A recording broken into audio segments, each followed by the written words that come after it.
Hey, what's up mga katropa? And for today's video nga pala ay gala at food trip na naman tayo. At nandito nga pala tayo ngayon sa Pili. Dito tayo magpo-food trip at maghanap ng taram. At ayan nga't nakikita nyo at nagdukong na ako ng apoy dito or nagsiga ng apoy para ako mag-ihaw.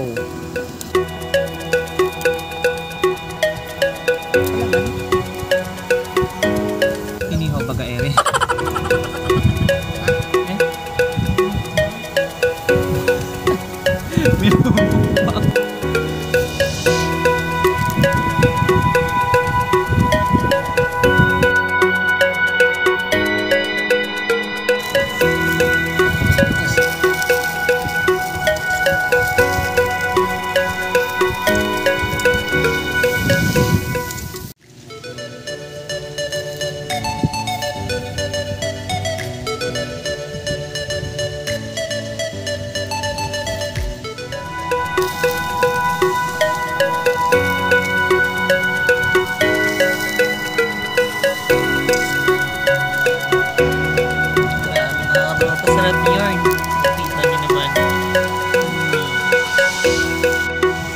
Sarap yan mga katropa. Kita mas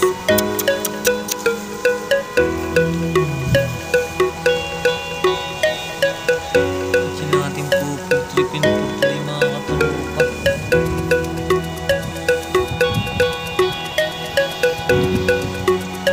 Ito nga pala mga katropa ay taram. Ito dapat ang kukunan natin kaso wala na't madalang. At kaya kami nag-ihaw na lamang mga katropa. At ito na lang ang ating pupudripin ngayong araw na ito. Ayun mga katropa, alam niyo ba kung anong isda ito mga katropa? Ayun o, Malaan Curtis yan o. Malaan Curtis. So, itong isda na ito mga katropa, ang laki ng bunganga o. Laki ng bunganga niya, laki ng isda ito. Nahuli nung kasama ko katropa. Yan, ito yung nahuli nung kasama natin. For today mga katropa, yan o. 10 piraso. Tapos pinutol niya na tong isa oh. Kasi nga pinamain. Ewan ko nakahuli. Yan katropa. Ewan ko nung isda yan mga katropa. Comment down nyo nga sa ating comment section mga katropa kung nung isda to. Ayan oh. Medyo mapula-pula siya mga katropa. Tapos ang laki nga ng bunganga niya oh. Malaan Curtis yan oh. Wow, ayan oh. Kasama natin for day mga katropa. Ang solid sarap mo guys. So ayan oh. Mukbang tayo. Ito ba sukat mo ba to? Ayan, tabing dagat tayo mga katropa ngayon. Ayan mga katropa.